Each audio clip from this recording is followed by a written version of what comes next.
Podemos sentar por um instante. Essa liturgia desse domingo tem um tema vocacional, né? Somos chamados a Deus, como dizia o Salmo responsorial, porque somos um povo santo, um povo eleito, um povo que foi constituído por Deus para sermos seus sacerdotes. Quem são os sacerdotes? São aqueles que colocam suas vidas a serviço de Deus. Então todos nós somos convidados a exercer esse sacerdócio real dado por Jesus Cristo. E qual é a finalidade desse sacerdócio? Dar a nossa vida, assim como o próprio Deus deu seu Filho Jesus Cristo para resgatar e santificar a nossa vida e reconciliar cada um de nós. Como diz São Paulo na segunda leitura, apesar dos nossos pecados, nós fomos justificados pelo sangue de Jesus Cristo. Ou seja, Deus então, Ele serve à humanidade por intermédio do vosso Filho, e ao mesmo tempo, Ele espera que nós também, acolhendo o Filho dele, o próprio Cristo na vida, e participando desse sacerdócio de Cristo, sejamos também servidores. Por isso que no comecinho do Evangelho a gente escutava Jesus dizendo que Ele viu as multidões. E como que a multidão estava? Ela estava cansada, abatida, desanimada, né? E Ele sentiu compaixão. Estava como ovelhas sem pastor. Ou podemos dizer, estamos sem liderança. Estamos sem alguém que nos indica, que cuide do nosso caminho. E pelo contrário, que não se autoacusem, mas que cuidem. O bom pastor é como apresentado Jesus no Evangelho, que viu e sentiu compaixão. Compaixão significa não uma dor superficial, de pena, de dó, mas uma dor que vem lá na alma da pessoa, nas entranhas dela, e é capaz de fazer com que ela também sinta a dor do outro. Compaixão significa isso, sentir a dor do outro. Nós estamos vivendo um tempo de intolerância, e a intolerância tem marcado muitas coisas. As mortes, a gente não faz questão, a gente diz, fazer o quê? Morreu. Quando alguém é morto violentamente, a gente diz, é mais um episódio, né? São coisas que a gente está vendo nos dias de hoje, nos dias atuais, e que de certa forma a gente vai dizer, fazer o quê? Morreu. O que eu posso fazer? Diferente do próprio Jesus, que olhando aquela multidão, sentiu compaixão dela. Conseguiu aproximar da dor do outro. Eu talvez não consigo tirar a tua dor, mas eu consigo se tornar próximo de você. Eu quero me comprometer com você. E por isso que Jesus então olha para a messe e vê que ela é grande, mas os operários são poucos. Há muitas coisas para serem feitas, mas faltam pessoas. Faltam pessoas que têm essa característica de, como dizer, regaçar as mangas, né? E dizer, eu vou para a missão. E Jesus dá ao poder aos apóstolos, como também dá ao poder a cada um de nós, de expulsarmos os demônios, curar os doentes e ressuscitar os mortos. E apagar qualquer tipo de mal. E se isso hoje não está acontecendo, é porque nós não estamos convictos. Ou como nós ouvimos na primeira leitura do Êxodo, estamos fazendo a nossa caminhada rumo à terra prometida, mas não estamos guardando os mandamentos, não estamos observando as leis do Senhor. Deus dizia para Moisés, se ouvirdes a minha voz e guardardes a minha aliança, sereis para mim a porção escolhida dentre todos os povos. Esta é a condição. Essa caminhada do povo do Egito, que o Êxodo faz questão de nos mostrar, saindo da escravidão para a terra prometida. E qual é a condição para que nós tomamos posse dessa terra prometida? Guardar os mandamentos do Senhor. Observar esse pacto que nós fazemos com Deus, essa aliança com Deus. E se nós quebramos essa aliança, nós também devemos assumir as consequências. E mesmo diante da quebra da aliança com o povo, do povo com Deus, Deus não virou as costas para nós. Ele nos amou de uma tal forma que Ele foi capaz de enviar o seu próprio Filho Jesus Cristo para poder nos salvar. Ele aceitou que o seu Filho fizesse um sacrifício para resgatar todos nós. Agora é um compromisso que eu e você devemos ter diante desse chamado de Deus: fazer da nossa vida uma vida de oferta. São Paulo, um pouco assim meio pessimista, né? Ele começa dizendo que dificilmente alguém morrerá por um justo. E isso é fato. Quem vai aceitar? Não, eu vou morrer por você. Não, eu sou capaz de morrer pelo outro? Eu sou capaz de oferecer a minha vida? Como diz aquela velha canção da travessia do rio Araguaia. Lembra? Que os bois chegaram para atravessar, e aí o rio estava cheio de piranha. Como é que vamos atravessar a boiada para o outro lado? Vamos pegar um boi mais velho e colocá-lo. Enquanto as piranhas comem, os outros passam. Dificilmente alguém fará isso. E nós sabemos que nós temos alguém que se fez oferta para nós, Jesus Cristo. Mas da mesma forma que Ele se fez oferta para nós, Ele também quer que nós também sejamos oferta para Ele. E qual é a maneira que nós podemos ser oferta para Ele? A partir do momento que a gente consegue oferecer a nossa vida sem medo, com coragem, com ousadia, não pensando na sua própria vida, mas sendo capaz de oferecer a sua vida para que o outro tenha vida. Como é difícil nós pegarmos uma situação de morte e transformá-la em situação de vida. Sim, Jesus Cristo fez isso ao assumir a cruz. Ele fez da cruz uma oportunidade de vida e de vida eterna.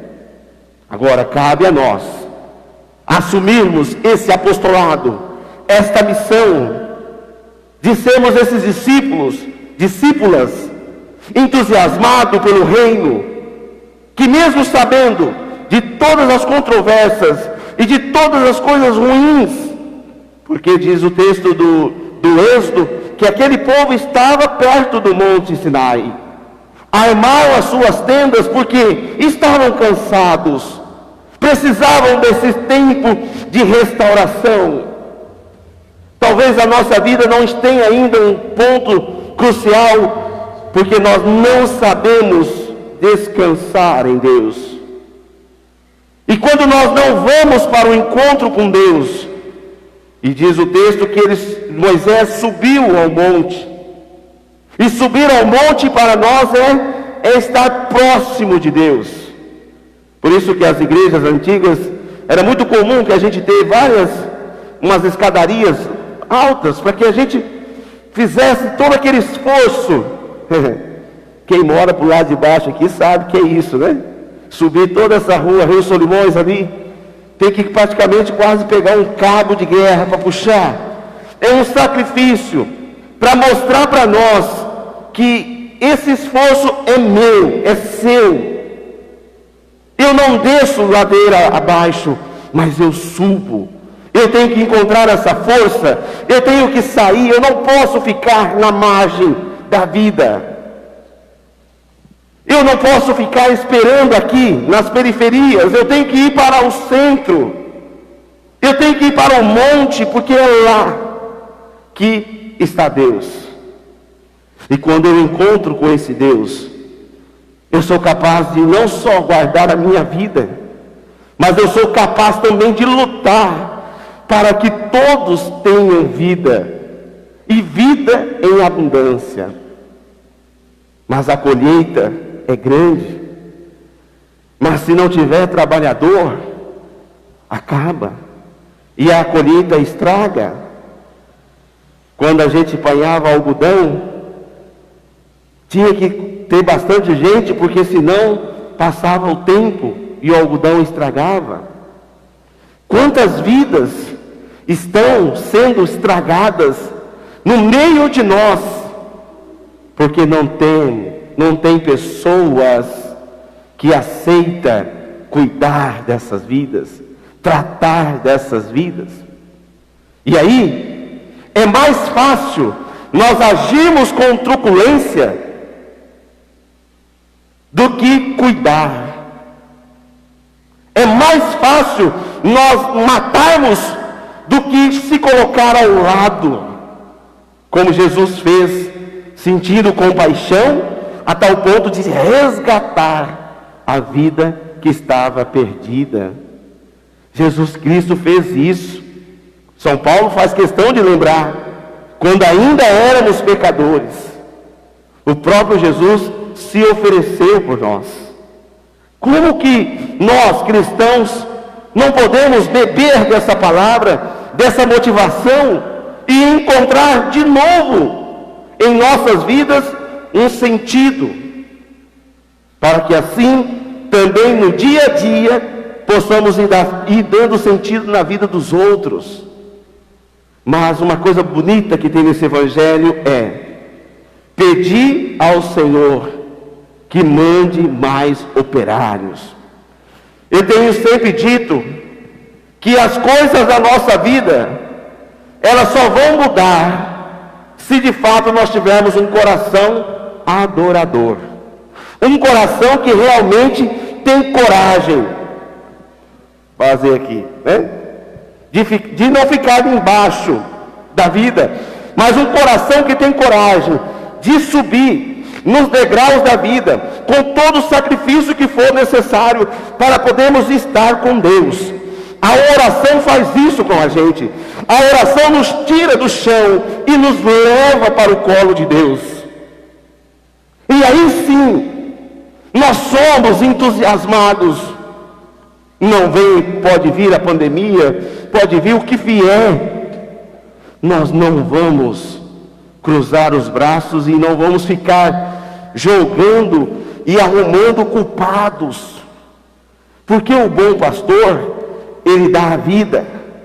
O mau pastor, ele fica só querendo receber. Por isso que no finalzinho do evangelho, Jesus dizia que de graça recebestes, e de graças deveis dar. Ou seja, eu não estou aqui para ter privilégio próprio, mas estou aqui para que a minha vida seja uma entrega, e a tua vida seja uma entrega. Você que é pai, você que é mãe, você sabe muito bem o que é isso. Quantas vezes você, como pai, como mãe, você já abriu mão de tanta coisa, até de comida, para poder subsidiar seus filhos? Isso é compaixão. É realmente você dizer: eu estou aqui para me esconder, e para que eu possa cuidar daquelas vidas que a mim são oferecidas. Pedi ao dono da messe que mande mais operários.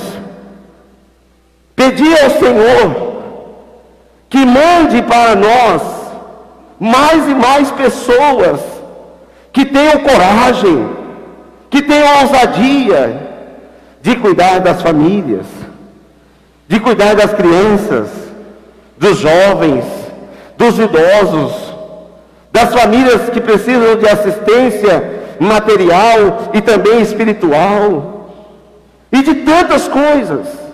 Somos nós, esses eleitos. Se hoje Jesus estivesse aqui, Jesus iria chamar tantas pessoas que estão aqui no nome, dizendo: Márcia, Wellington, Giovana, Isildinha, Sueli, Tuta. Sim, Deus continua chamando pessoas para que o reino de Deus esteja no meio de nós. Então não é uma pessoa ou duas, mas somos todos nós responsáveis para construir esse reino de Deus. Mas se nós não tivermos essa conexão com Deus, que Moisés vai ao monte para poder dirigir o povo. Moisés, gago, com muitas dificuldades de expressão, ele precisa conduzir o povo para a terra prometida. Ele precisa continuar colocando no coração das pessoas a esperança. E Moisés faz isso quando ele se coloca diante de Deus. Então ele se torna o canal de Deus com a humanidade. É a minha missão, é a sua missão, ser neste mundo canal da graça de Deus. Sabe aquele cano que a gente liga na caixa d'água para chegar à nossa torneira? Sim, você é este cano que, conectado na graça de Deus, chega até as pessoas. O que não pode é ficar isolado, porque aí não tem como acontecer o reino de Deus. E dizia o texto do Evangelho que se nós formos em nome de Jesus, o que nós faremos? Nós curaremos os doentes, ressuscitaremos os mortos, purificaremos os leprosos e expulsaremos os demônios. Quanta coisa nós precisamos expulsar, quantas curas nós precisamos realizar, quantas pessoas mortas precisam ser ressuscitadas. Não é aquelas que morreram e estão sepultadas no chão, biologicamente falando, mas pessoas que não têm mais estímulo de vida. Quantas você já conversou que não tem mais vontade de trabalhar, não tem mais vontade de viver, por causa das decepções da vida, porque perderam o emprego, porque perderam uma pessoa querida, porque achou que as coisas não foi do jeito que ele gostaria que fosse. Sim, são a essas pessoas que nós, fazer de novo, que depois que subimos no monte do Senhor e encontramos com o Senhor, nós somos descidos, nós descemos para ser neste mundo esta graça de Deus, para habitar na vida das pessoas. Essas doenças, esses espíritos maus que nós precisamos expulsar. Só que nós não expulsamos sendo maldosos, nós não expulsamos os espíritos maus sendo mentirosos, sendo espalhadores de fake news, ficando colocando ódio no coração das pessoas. Não é dessa forma que nós agimos. Nós agimos como um bom pastor. E o bom pastor é como Jesus, que viu e sentiu a compaixão e conseguiu olhar nos olhos daquelas ovelhas e perceberam que elas estavam abatidas, cansadas, desalinhadas, desacreditadas, mortas. Viram e sentiu compaixão e cuidou delas. Faltou ar. É dessa maneira que nós queremos. É dessa forma, meus queridos irmãos. Você que é cristão católico e você crê na igreja, você precisa alimentar a sua vida com isso. Porque hoje a gente está vivendo um tempo meio estranho, em que nós somos favoráveis aos maus tratos com as pessoas, com as vidas. Está errado isso. Está errado. Se essas ovelhas estão abatidas, se elas estão desanimadas, se elas estão cansadas, é porque está faltando pastores, está faltando pessoas que tenham coragem de cuidar delas. E esse cuidado cabe a cada um de nós que somos batizados e temos a missão de sermos evangelizadores. Amados irmãos e irmãs, que Deus nos ajude a ser assim. Vendo Jesus as multidões, compadeceu-se delas, porque estavam cansadas e abatidas, como ovelhas que não têm pastor. Louvado seja nosso Senhor Jesus Cristo, para que sempre seja louvado. A decisão é tua. Conhece uma música do Padre Zezinho que fala isso? São muitos os convidados, são muitos os convidados, quase ninguém tem tempo, quase ninguém. O trigo já se perdeu, plantou, ninguém colheu, o mundo passando fome de Deus, e aí a gente diz, não tenho tempo. E eu quero dizer para você, que você tem tempo. Talvez, precisamos só entender, que a nossa oração, ela nos faz estar em Deus. E quando eu estou em Deus, diz o texto na primeira leitura, somos conduzidos pelas asas de Deus, como a águia que cuida de cada um de nós. Você é cuidado por Deus. Você diga isso, né? Hoje de manhã eu falava para as pessoas, que prêmio mais bonito que nós temos nessa liturgia da palavra desse domingo, é que nós fomos resgatados pelo sangue de Jesus Cristo. Não foi um homem, não foi uma instituição, não foi uma placa, não foi um partido, não foi uma soberania de ninguém, mas foi o sangue de Jesus. E foi por causa do sangue de Jesus que nós estamos escritos no céu. Você foi resgatado. Eu sou parte desse povo de Deus. Eu não estou sozinho. Eu estou no rebanho de Deus. E esse pastor te levará para descansar onde você precisa descansar.